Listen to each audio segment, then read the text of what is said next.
A 58-year-old man disappears just days before Thanksgiving. His family receives strange texts, not alarming in content, but deeply unsettling in tone. The grammar is suddenly perfect. Punctuation is clean. Emojis start showing up. But the man who supposedly sent them, he never used emojis. He barely punctuated at all. He used talk to text, always. And now, silence. No calls, no visits, no happy Thanksgiving. Just a ghost. Where was Fred Farmer? Was he lost in the woods? Did he run away? Or was something much, much darker at play? This is the story of Roger Fred Farmer, a man who raised a family, worked hard, and dreamed of starting a business with his son. But instead, he vanished. What followed was a twisted trail of deceit, betrayal, and a body hidden in plain sight.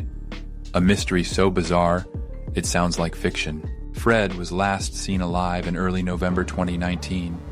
He told his daughters he was heading off on a hunting trip. It wasn't unusual. Fred liked the outdoors, but this trip was different. He left behind his dog, his constant companion, something that struck everyone as odd. Thanksgiving came and went, and there was still no sign of Fred.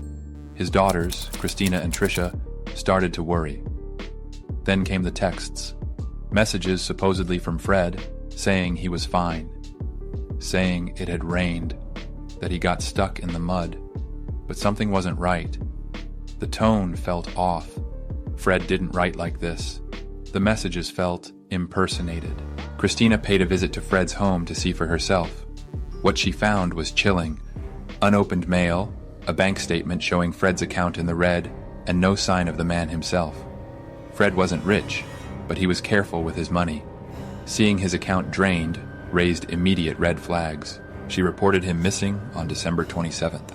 Detectives pulled his financials and were struck by how quickly things spiraled. Fred's cards were being used at bars and restaurants he'd never been to. One transaction at a Lowe's stood out, a $225 purchase on November 18th. They pulled the security footage. The man using Fred's card wasn't Fred. It was his 35-year-old son, Jeremy. And suddenly, a family mystery began to look like a homicide. Jeremy had always been the troubled one. A history of drug abuse, rocky relationships with his siblings. He lived with Fred at the time of the disappearance, and family members described their relationship as volatile. Constant fighting, tension always simmering. Christina and Trisha weren't surprised to learn Jeremy had been using their dad's money, but they were horrified to think he might have done something worse.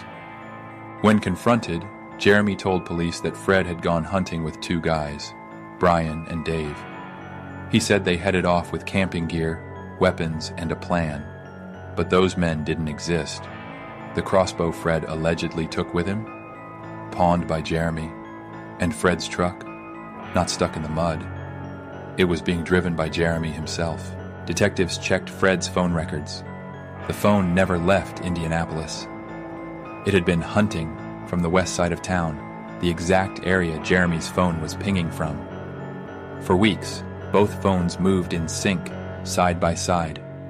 Fred was supposed to be hundreds of miles away in the woods. Instead, his digital footprint suggested he never left home. Then came a search of Fred's house. What they found turned a missing person case into a probable murder investigation. The carpet in Jeremy's old room had been ripped out, haphazardly, like someone in a hurry. In the bathroom, they found Fred's dentures. He only had one pair. He never left home without them. Most damning of all, a receipt buried in Jeremy's room. The Lowe's receipt. It listed trash bags, drop cloths, bleach, gloves, air fresheners, a 96-gallon garbage can, a murder kit, but they had no body, no murder weapon, only circumstantial evidence, and Jeremy wasn't talking. He changed his story constantly, claimed his dad was alive, that he gave him the credit cards, that Fred was just off the grid. Yet the trail of lies grew longer. Then came the bombshell. Jeremy had told someone, bragged even, that he had shot his father in the head and stuffed the body in a freezer. At first, the person thought he was joking.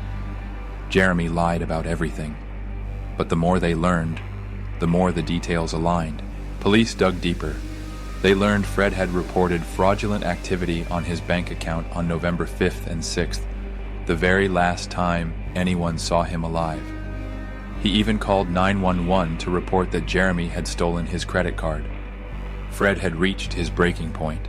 He was pressing charges. He was done protecting his son. And then, just like that, gone. Jeremy's motive became clear. Money, desperation, and the fear of losing his last place to stay. But police still had no body. Until one day, in May 2021, a storage unit in Brownsburg started to smell. The owner called the police after realizing the name on the lease matched a man who had recently been arrested for murder, Jeremy Farmer. Inside the unit was a massive trash can wrapped in plastic, surrounded by air fresheners and tarps. The same can from the Lowe's receipt. The same brand, same UPC. Inside, beneath the trash, was Fred. He had been shot once, straight through the eye.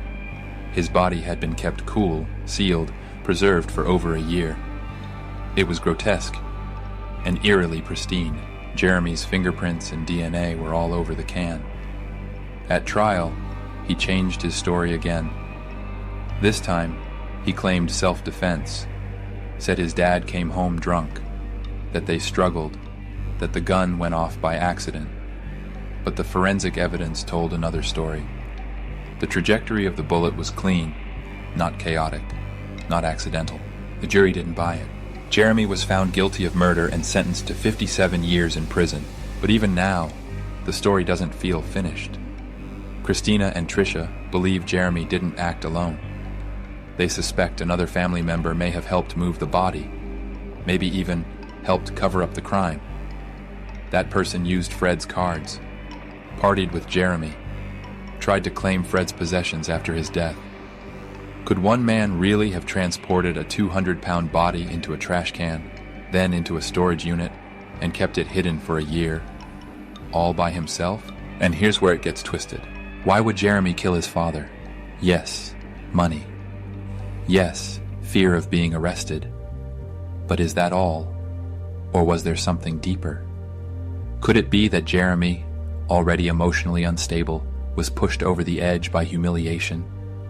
Maybe Fred confronted him, not just about the theft, but about his failures. Maybe he mocked Jeremy's inability to be a man, to support himself, to live up to expectations. Maybe, and this is just a theory, Jeremy snapped because he couldn't stand being emasculated. Maybe he killed his dad because of shame over being broke. Or maybe because he couldn't get it up. That's right. Maybe Jeremy Farmer committed murder because he was ashamed of his inability to perform in bed. Outrageous, yes, but stranger things have happened. What do you think? Let us know in the comments. If you liked the video, please press the like button and subscribe, and check out other videos on our channel.